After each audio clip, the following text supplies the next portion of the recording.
Well, hello. Welcome to Spindle City Straight Talk. I'm Chip. And I'm CJ. And I'm Jeff. And it is Friday in the Riv, the end of an exciting week in Fall River. We had a lot of stuff popping today, but CJ, when you're in a hospital, you always gave them a few little tidbits at the beginning of our national waste because, you know, the Democrats are fighting so hard to maintain the waste.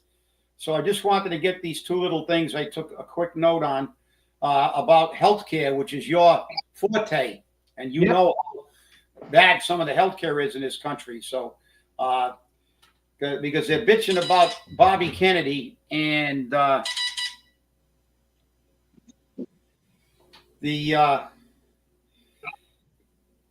this is what they said.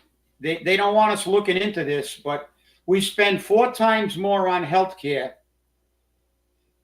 than any other country, basically. And I think they use Italy as one of this. And our lifespan is 7 years less. Out of 212 measured countries, we are 212th in cancer rate. Yeah. So we're the worst. Yeah. And we're the highest in the world in children's heart disease, obesity, cancer in the world. But they don't want, but the Democrats want to keep all these organizations that have gotten us to this point. So I just wanted to mention that, guys, especially to you, CJ, because obviously you're a healthcare professional. And remember, infant mortality is the highest in this country. Yeah, I know. And we pay 4 times more than everybody else to all those Democrats. And if you don't pay for the medical services, they take you to court. They take your house. Yeah, that's right. Unless you live in Massachusetts, in which case they can't take your house and they can't take you to court. And then they drive some crazy into shooting somebody from one of these companies. And look what happened now. Now we got a national controversy about this guy. Some people are making him a folk hero. I don't believe that you should murder somebody. You should, you should start an organization to sue him and do something. But I mean, this is outrageous. It shows how wasteful and incompetent government is. And we've got the same thing in Fall River. We know that at a obviously at a smaller scale. But we have the most expensive healthcare system in the world, and we're one of the worst. We probably are the worst of any developed country, without a doubt. I mean, those things are staggering. I mean, we're leading in every bad category. Heart disease in children, obesity in children, cancer in children. I mean, every diabetes you can think of that 80-year-olds have, our children have got them already. I mean, this is nuts. I'm sorry, it's crazy. It shows what a waste government is. I hear you. And if it's not healthcare, it's housing. If it's not housing, it's food insecurity. We can't win for losing. No. And we're fighting each other on vaccinations. And you know, healthcare, I told you, I just got off the phone with healthcare. I just took the dog out in the yard and came back, grabbed my mail. I had a letter from the healthcare for the retirees. They told me that a doctor that we share in common is not covered any longer. Now, they sent me a letter in December saying that, and I fixed it because we're supposed to be covered with any doctor. Right, because it's a PPO. Yeah, it's a PPO. You know that. I know that. People who know healthcare, but they don't know it, and they're running a PPO. So I went through this month-and-a-half long agony in the city and us, and we went through with Gallagher, and we fixed it, and I went to see that doctor. Now, today, I get another letter. I open it up. It's the same letter I got in December, but with different dates. Now they said this guy is out of the network he was out of the network not in December, but as of October of last year, and he's no longer covered. And it's like it's bizarre. It's just you look at these people. So I just put in a call. We're gonna fix it again. But when people who are not familiar with this healthcare, they go crazy and they call me and they go to the city and everything else. And these people are just nuts. They're so bureaucratic. They can't keep their shit together. They can't get their, they're sending me letters. They sent me a letter in December. Now they send me a letter in March, the end of March, that says the same thing, but it's got different dates of when this guy was out of the plan, in the plan, and basically saying he's not covered, but he is. I already went to him and they already paid. Right. It's like, what is wrong with you people? And I got it now at the next meeting of the retirees. I'll have to go over this, but this is what you deal with. You wonder why, what's his name, went bananas with these people, but he was a real cuckoo because he talked about corporate greed, which is another issue. But I mean, this is the kind of stuff that drives people crazy because you can't, and when you fight with this bureaucracy, it takes you months to undo stuff like this. That's right. You know? And you know that, CJ. Look at the stuff you're going through right now, too. And I'll tell you now, they say that you can appeal all these decisions.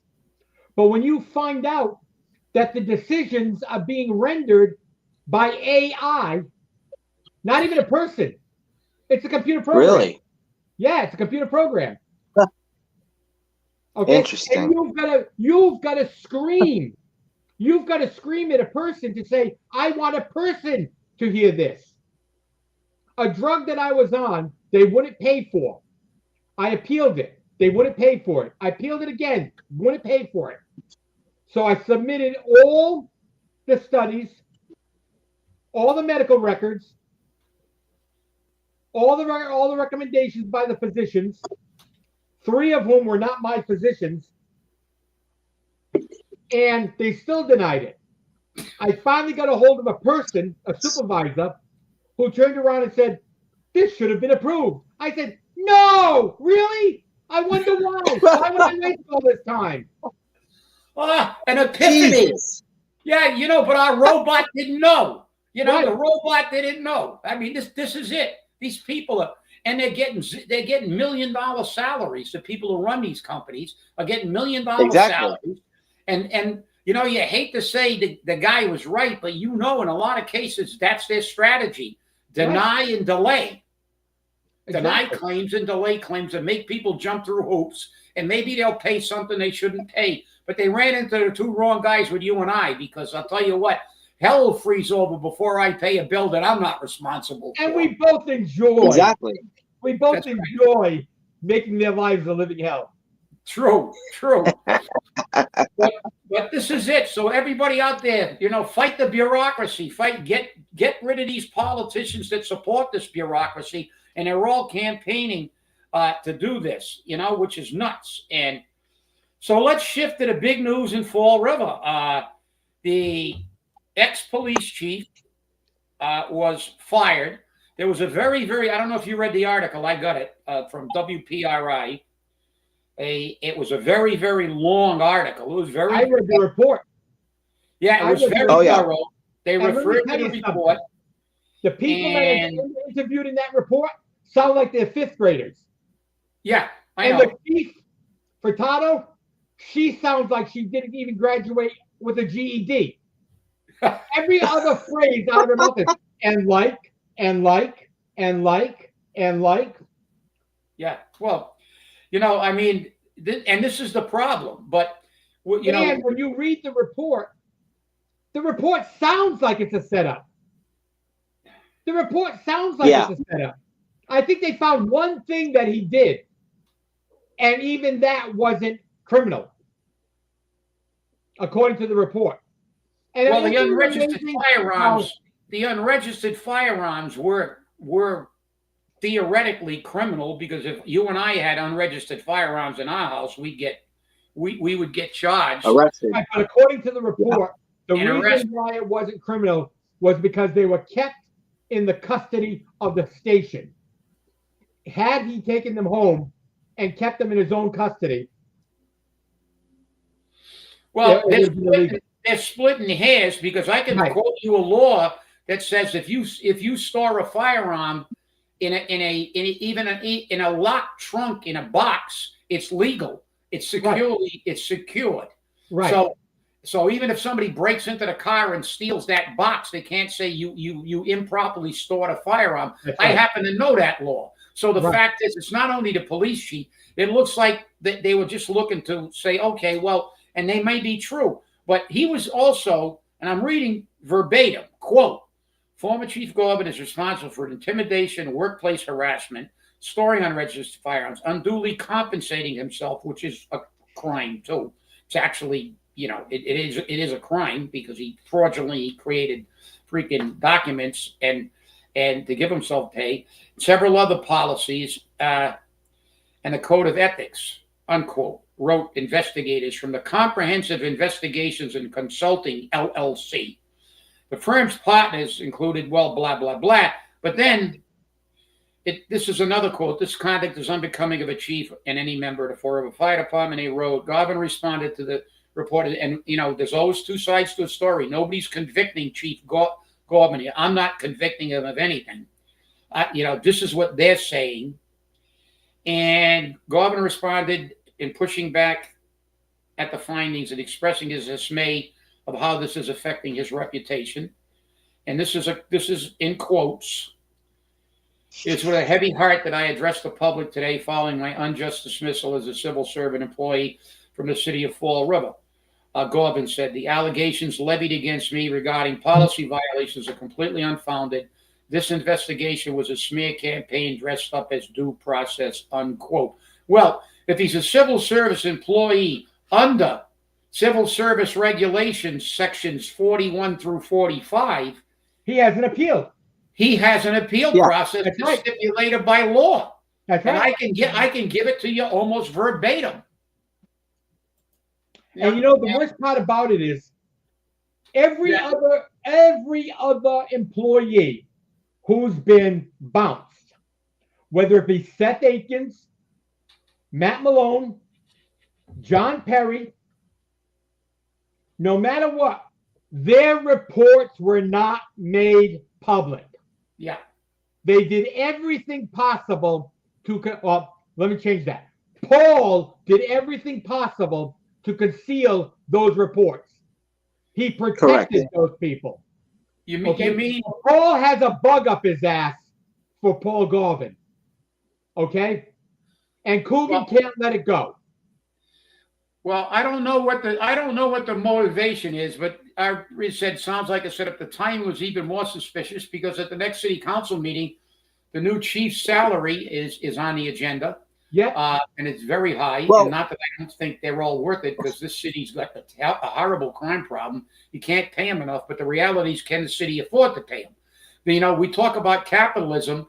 When you have a police chief now, the salary is stipulated as $215,000. When you have a city where the average median income of an individual is $31,000, and you got somebody making $250, that's nearly $250,000. It's over $250,000 with benefits. So that's well over $250,000 when you look at the benefits, the healthcare benefits, all the other benefits. But that's another issue. Do they deserve it? Yeah.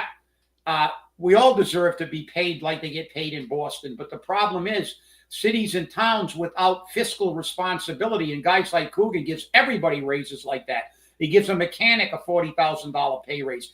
But this is Paul. Remember the Coogan that covered up Malone for doing exactly what they accused him of? Harassing, or was it at the beginning? Harassing, intimidating. That's exactly what Malone did.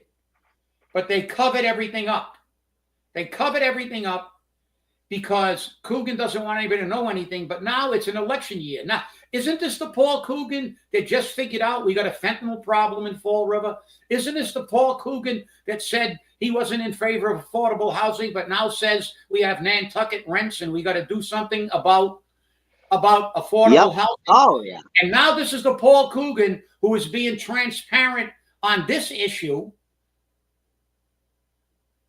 Because what? What have we got different that's been different for the last 5.5 years, fundamentally, that he's been in office? It's an election year, and people are not happy with him, period. That's the issue. I feel it's been an embarrassment because we have had several chiefs over the past 4 to 5 years and we can't even keep one longer. So, and she's supposed to be an active chief, and why should she get an extra pay raise when she's not the full chief?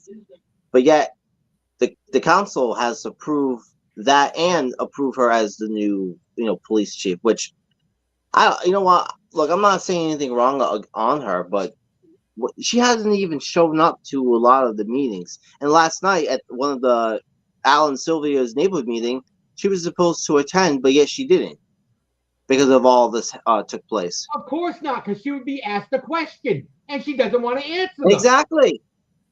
Exactly. Or Paul is supposed to be there too. Yeah, of course not. Don't want to answer any questions. Don't want to answer any questions. I'm not going to explain why I'm giving her a pay raise. I'm not going to explain why I'm giving her a new contract. I'm not going to explain why I snuck it in to the agenda of the city council. And also, remember, didn't they also come out with the fact that they said they were tweaking the figures about crime, and they're not doing that on their own? You know, the mayor was telling them to do that, just like the mayor in New York City did it. Well, listen, let me just throw this in. I have nothing but respect for our police officers and the job they do out there on the street, because I couldn't do that job. I'd be in jail for mass murder if they put me on a street for 10 minutes and give me a loaded firearm and these people are attacking me and everything else, and I'm supposed to just sit there and take it. I'm sorry. I understand what I'm capable of, and I couldn't do that job, and I have nothing but respect. Well, listen, it's been pretty evident. It's been pretty evident for the past, since Coogan's gotten in, we're going through police chiefs like shit through a goose. And the reality is that a long time ago, somebody with leadership ability, which is not Paul Coogan, should have realized it is now time to go to an outside chief, like they did. I agree now. I think it's time. Yeah, you got to bring somebody in. You got to bring somebody in with no ties to anybody, that doesn't know any of these people, has the police credentials, and then maybe you can go back. You have a problem doing that in the fire department because it's a civil service chief, thanks to me. But Mike Kugatrick got removed so he could make it, but they put it back in civil service. But they still have a contract chief. And it seems that everybody that gets appointed, we have a problem with. And look, I'm not going to say why, and I'm not going to convict Garvin or any of these people, because I'm going to tell you, they put Chief Garvin's thing in the paper, and to the average person that reads this, he seems to feel that he has a case, that this is a setup, and it very well could be. But I can tell you somebody who I know could have never beat the rat. Malone. Matt Malone. That's right. That's why Paul Coogan didn't get that on the news. And DCM, they said they had him with violating statutes, but now they get away without being prosecuted. But now they're going to throw him under the bus, and that, to me, that's patently wrong. You're gonna look. You want to say he got that? You want to release that report? My cry is like the Kennedy assassination. Now we're finding out that the CIA probably killed the president of the United States. I always thought that anyway, because I knew that yo-yo couldn't make that shot with a Czechoslovakian bolt-action rifle and no scope and at that angle. So the reality is, we've got somebody, our own government killed a president, and that goes to the Bay of Pigs and every other thing. But that's another issue. But I want Paul Coogan to pull a Donald Trump. Release all the reports unredacted, except the names of anybody that's innocent, for Matt Malone.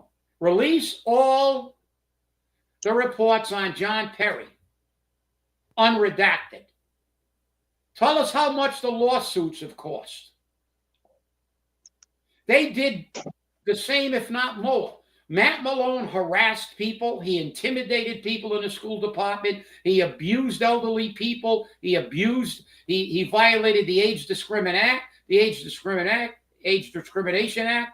He violated the harassment laws, sexual harassment laws. We still, to this day, except for bits and pieces and conjecture, have absolutely no idea what happened in those cases. And that is because of an absolute lack of leadership. We have a mayor that couldn't lead a one-man parade. Not only that, if you remember on the John Perry report, the city was standing on the fact that they didn't have to release the report until the case was closed. But because, for some reason, the Herald News never requested the payment of their legal fees, it was never closed. Therefore, the John Perry report stays sealed. Nobody knows what's in there. Nobody. No, you're right. Listen, our police officers have enough to deal with strapping on a gun belt and going out into the streets of Fall River every day without this kind of chaos and lack of leadership by the chief executive officer of the city. I mean, this is like the Derby horses at Lincoln Park on a Ferris wheel, because this is nuts. Now, what is this? How many chiefs have we gone through now? Four? Yeah. Four chiefs. I mean, this is nuts. I mean, when I was on a fire department, I was on a job for 38 years. I think they had 2 chiefs in 38 years. We got 4 chiefs and 6. That is a lack. So you're not over. And the other thing, that's right. You know what brings it? Paul was on TV saying, well, I knew nothing about this. They dropped it in my lap, basically. Well, I hate to tell you this, Yo-Yo, but you remember what Harry Truman said? The buck stops here. You've got a police department that's had inherent problems since you took over, and you're telling the public that you had no idea any of this stuff was going on. Really? And you want to be mayor again? I don't think so. I think the people of Fall River, if they had a mushroom cap running, they should elect the mushroom cap. Let me tell you, I had this conversation with somebody over the phone today. And I said, because they're all big Coogan supporters. He's wonderful. He's done great things for Fall River. I said, give me one. Give me one thing he's done for Fall River. Oh, look at the vote. I said, he didn't do that. The state did that.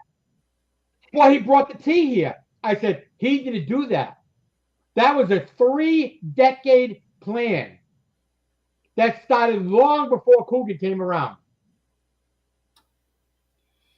What else has he done? Yeah, but he did miss one thing he could have got you on, CJ. He created Nantucket-style rents. That's right. With his market That's right. And that's market not rate housing. Yeah, and remember, you did qualify that.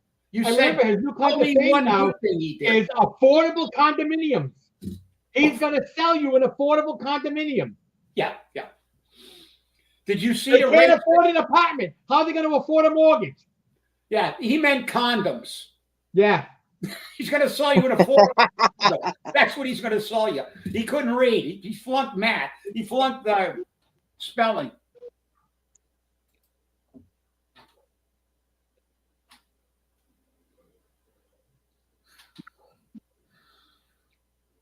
Yeah, you're right.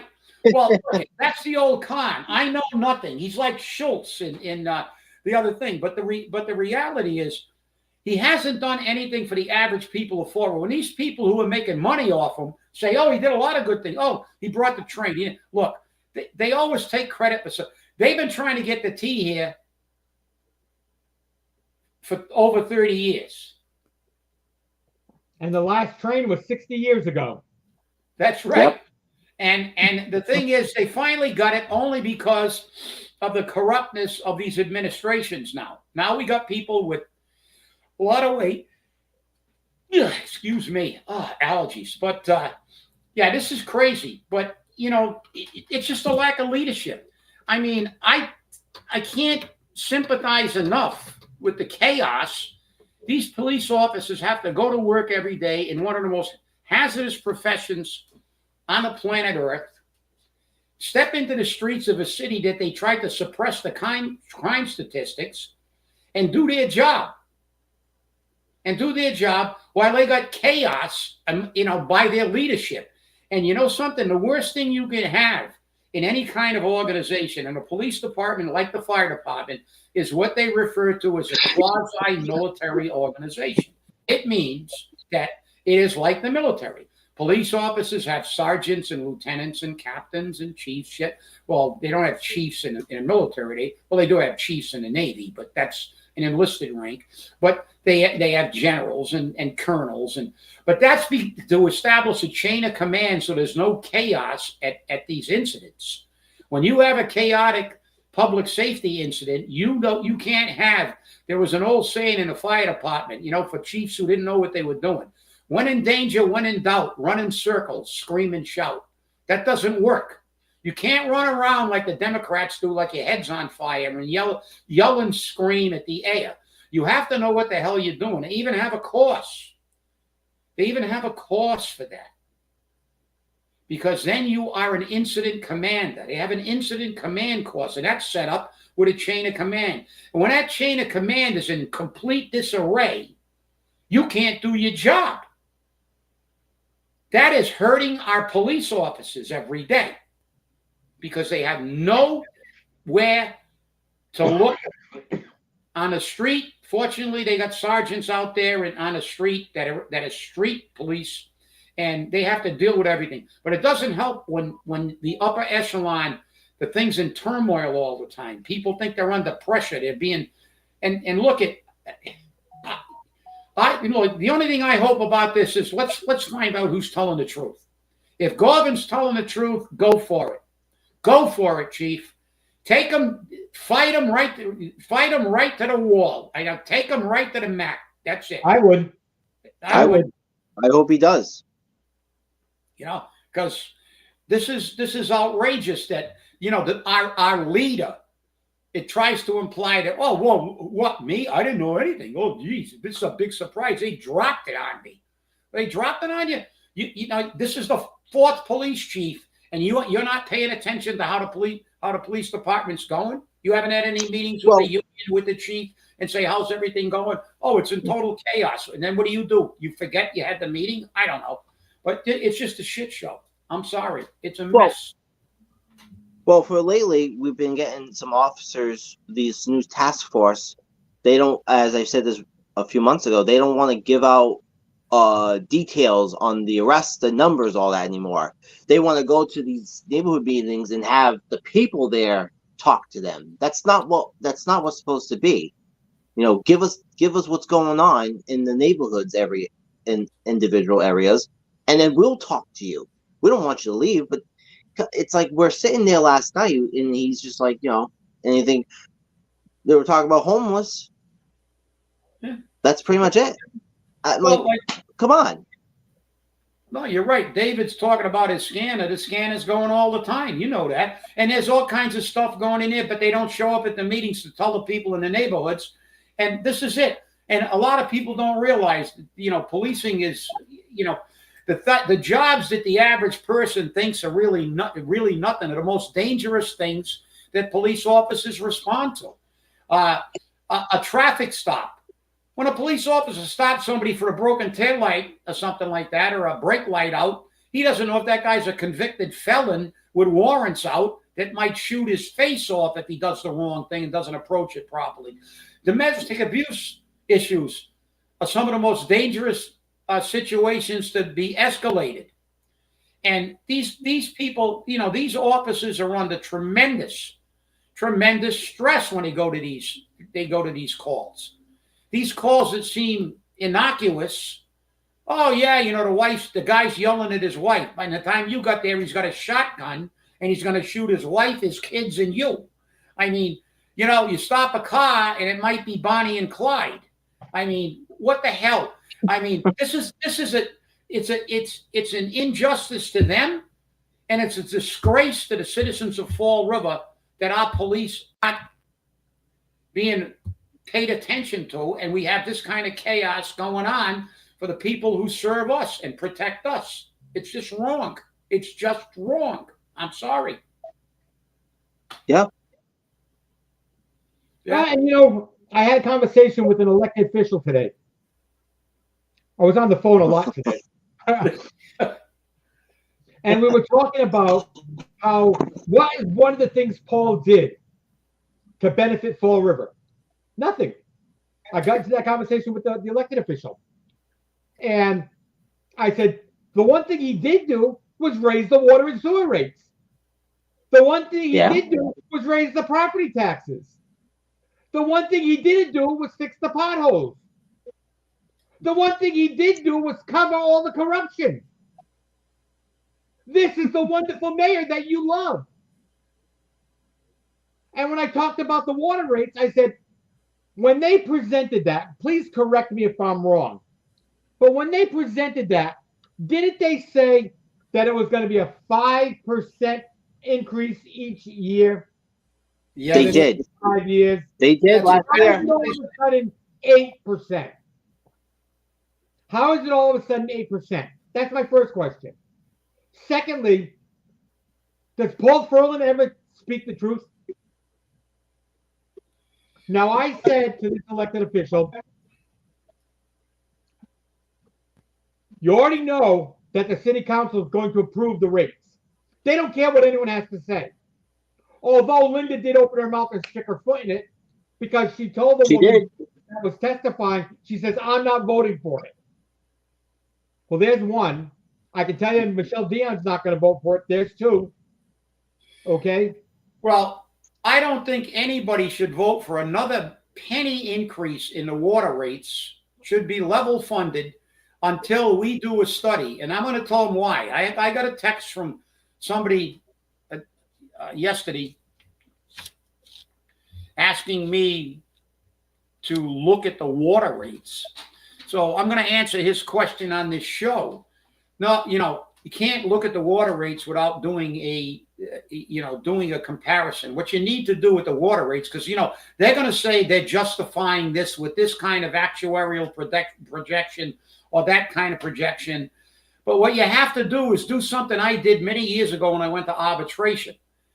I dove into all the kind of taxes and stuff that we were doing to prove that the city lies all the time to get themselves extra money. And what I did was, one of the things I did was the excise tax on automobiles.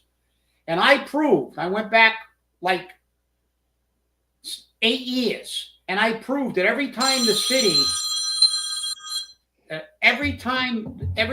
city wanted to look good to get a better bond rating, they would say that they got a lot of money from excise tax. So this was going to help the budget. But every time that we're in a contract negotiation, they would project that they had less money. They weren't getting enough money. So what I did was I took the years that had already passed and showed that both of those figures, high and low, were inaccurate. They never came close to what they actually had, what they spent and how much they got. That's what you have to do with the water rates. These people keep saying, we need this increase and that. Well, we got to go back and look for 10 years at every increase they got and find out if they spent every single penny of those increases on exactly what they said those increases were for. That's what you have to do. And then they'll all go to freaking jail, because that's what a forensic audit does. They're all going to go to jail. Well, here's the kicker. Because you can prove they lied like Barry Sahadi with a 7.5% increase in the healthcare when it was actually 5%. Right. $5 billion cushion with that one error. But here's the thing. In the water department, they've got $500,000 as a line item for fluoride. We don't put fluoride in our water anymore. We haven't done it for years, but they put money in the budget for it. Gotta pad that, because remember, that's an enterprise fund. My personal opinion is enterprise funds, get rid of them. That's EMS, that's water, sewer, get rid of it. Get rid of those enterprise funds. Okay? Put it in the city budget. And that's it. You know why they don't want to do that? Because if they took the enterprise fund from EMS away, all that money, the millions of dollars that EMS gets to play with every day, unaccounted for, pissing it away. Yeah, well, look, back when we sued them in 91 and '08, they just gave us the money, but the forensic audit proved that they put the money in their account, and then their defense was, we forgot it was yours, even though the law said it had to be put directly in our account. Right. So they robbed the money, and they got away with it by saying, "Whoops, mistake."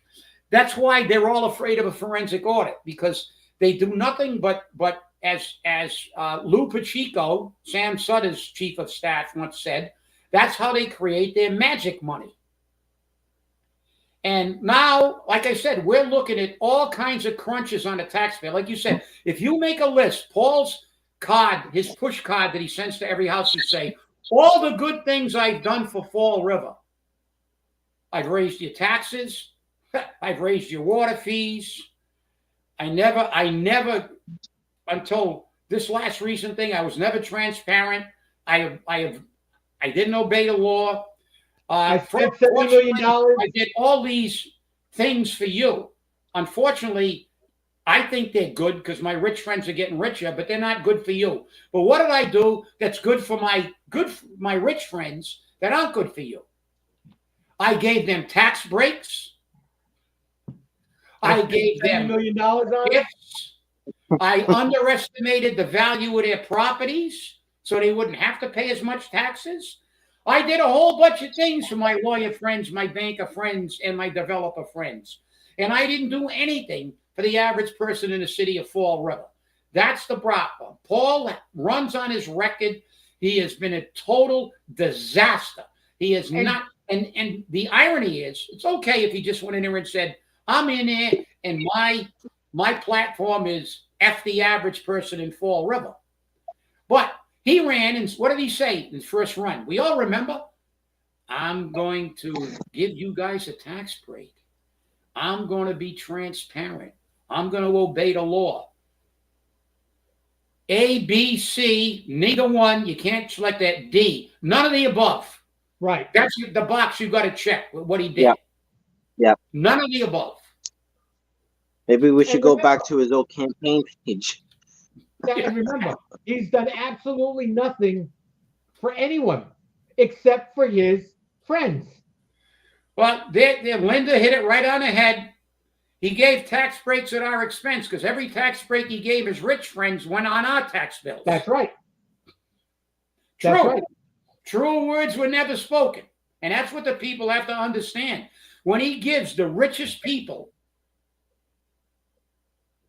who develop in Fall River TIFs, tax breaks, that does not go away. People don't understand that. It's not like we don't pay taxes. They don't pay taxes.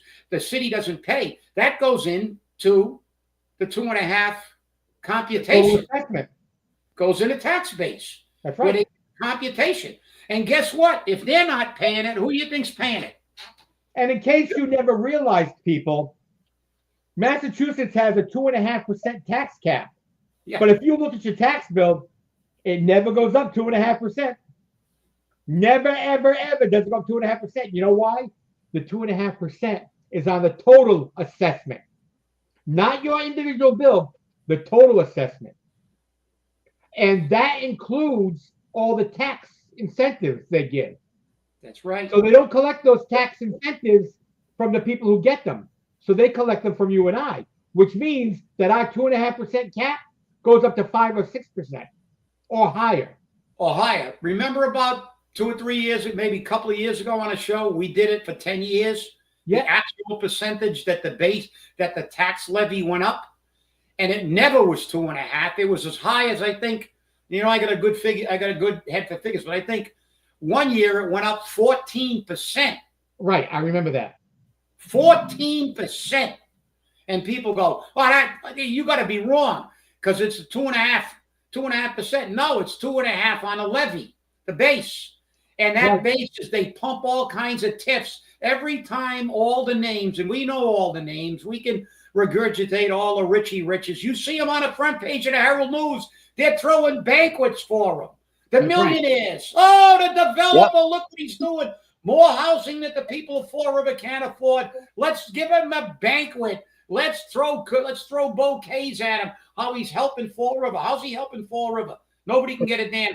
By Coogan's own admission now, we got Nantucket rents. Not Nantucket. Screw Nantucket. We got Greenwich, Connecticut rents. We got Martha's Vineyard rents. I mean, Obama. In another couple of years, Obama can't afford an apartment in Fall River the way we're going. No, I'm being facetious, but it's crazy. I mean, this is why we got to get the people involved. We've got to get the people involved. It's that simple. Nobody wants to look at the books. And when you say they're going to look at the books, you see what happened to the Democrats on a national level when their heads exploded and now they're screaming at the air, trying to attack everybody and shoot people because they're exposing their waste. This is what's going to happen in Fall River. Every time you say the word forensic audit, everybody goes nuts that's a politician. Virtually. Well, not everybody. I'm sure that Michelle Dion would support a forensic audit by an independent auditor, not by the state, by the way. Because like we did, we got Ernst & Young.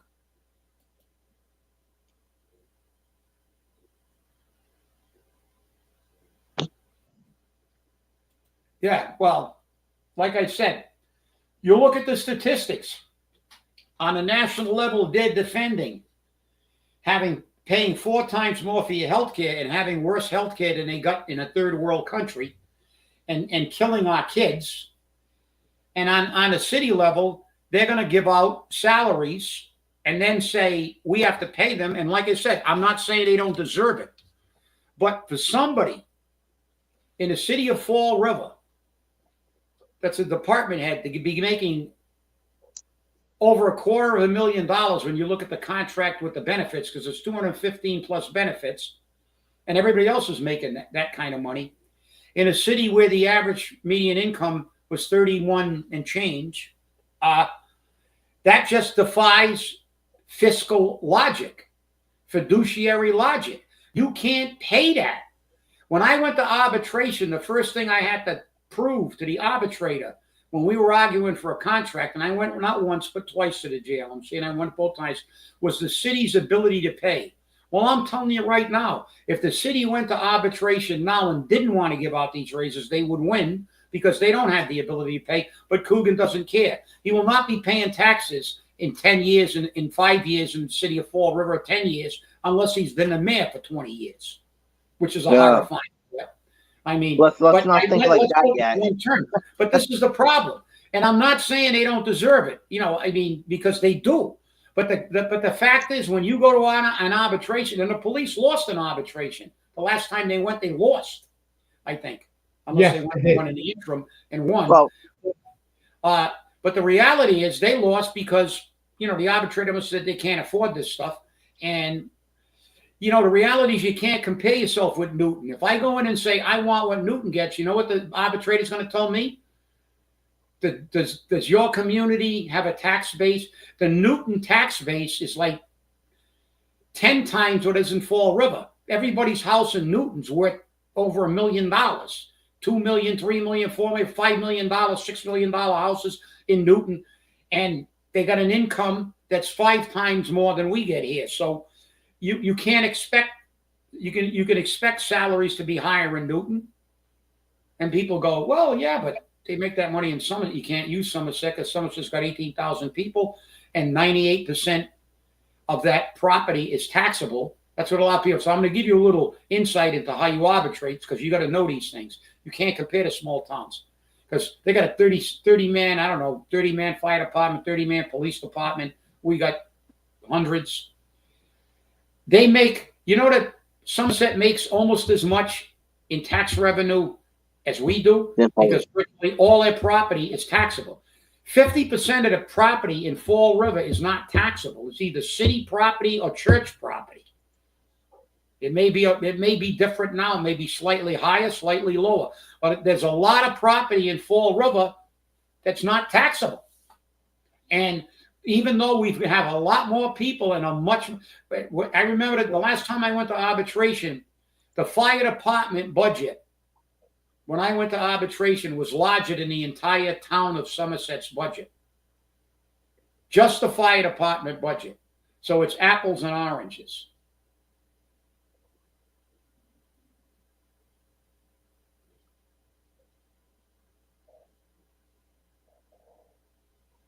Yeah, well, that's the problem, they take it out on the poor people. It's a very good point that people are, the prescription drug plans and plans are saying, well, your medication costs too much, and this is why people get crazy about healthcare companies because they're supposed to be in there to protect our health.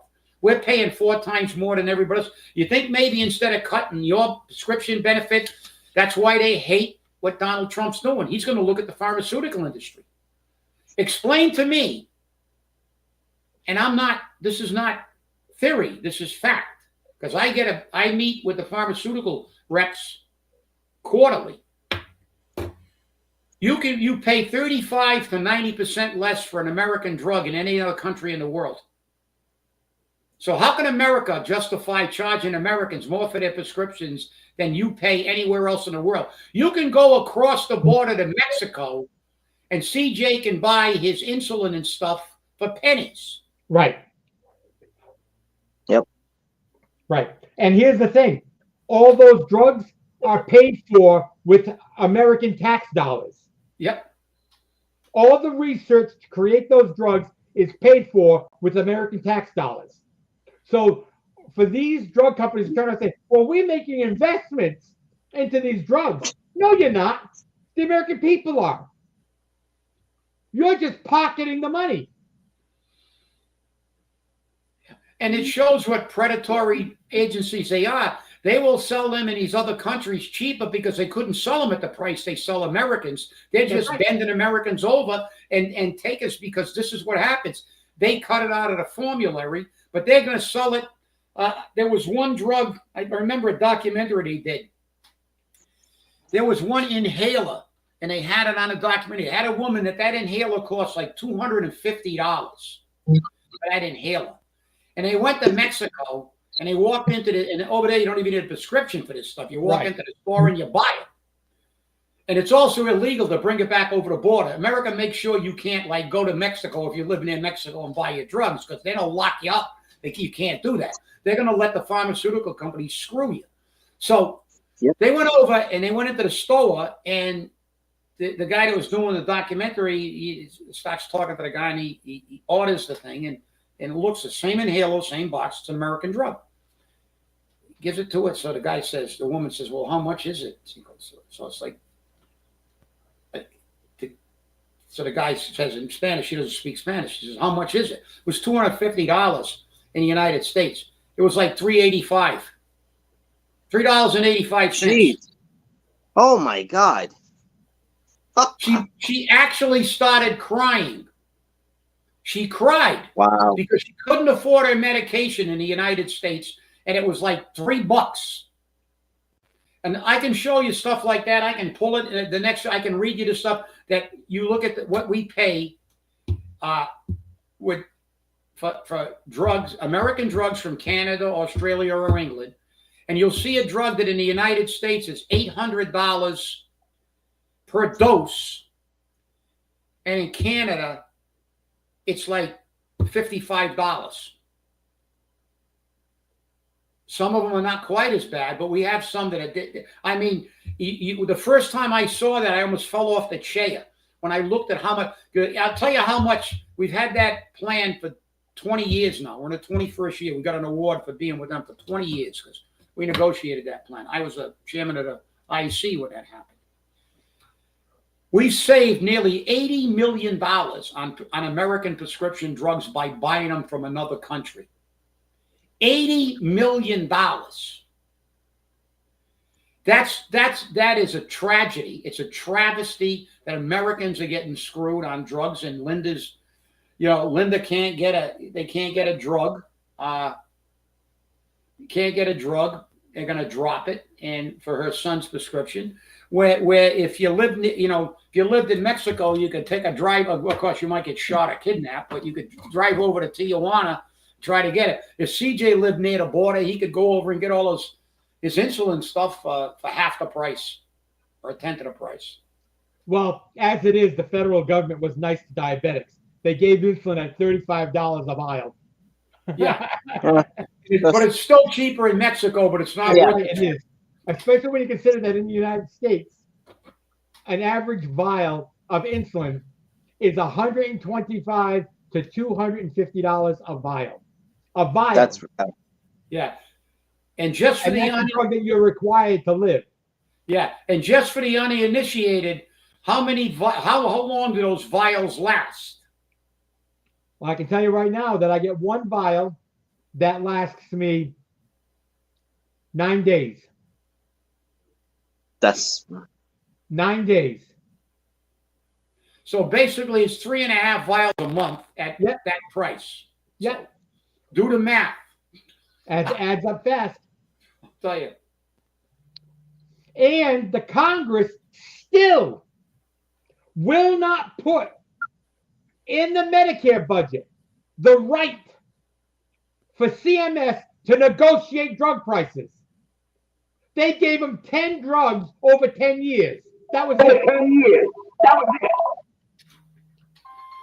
Yeah. And you know why? They showed an excerpt. I was watching one of the national shows. They showed an expert talking about pharmaceuticals and stuff like that, right? And guess who was there to try to shoot him in the foot, which he didn't? Our boy Jakey Auchincloss. Of course. And you know what they said Yep. afterwards? He said, and he blew him up. He blew Auchincloss up. Auchincloss full of crap.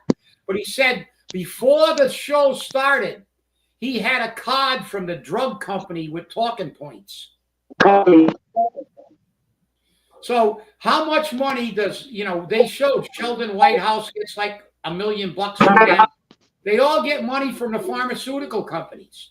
Elizabeth Warren, Bernie Sanders. Oh, Bernie said, I don't get it from them. I get it from a second party. Yeah, they pay them to pay Bernie. They all get money one way or another from pharmaceutical companies to let them keep killing the American public. How you could not vote against reining in, that's why nobody should ever vote Democrat again.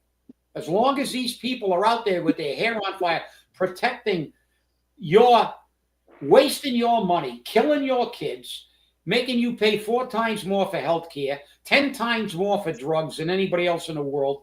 I mean, these people, and then they not only do that, it's bad enough if they did that to you under the cover of darkness, but when they come out publicly and have rallies, it's like it should be, the rally sign shouldn't be save democracy. It should be F the American people and up the pharmaceutical company, because that's what the sign should say, because that's exactly what they're doing. So, obviously I'm a big small government guy. I remember Sutter telling me that one day at a neighborhood meeting. I think it was the Flint meeting. I don't know if you were there, Jeff, many years ago when Sutter was there, and we got into a debate about stuff. probably like this. wasn't there. I finally figured you out. You're a small government guy. I said, well, you're right. I'm a small government guy, because I can tell you one thing.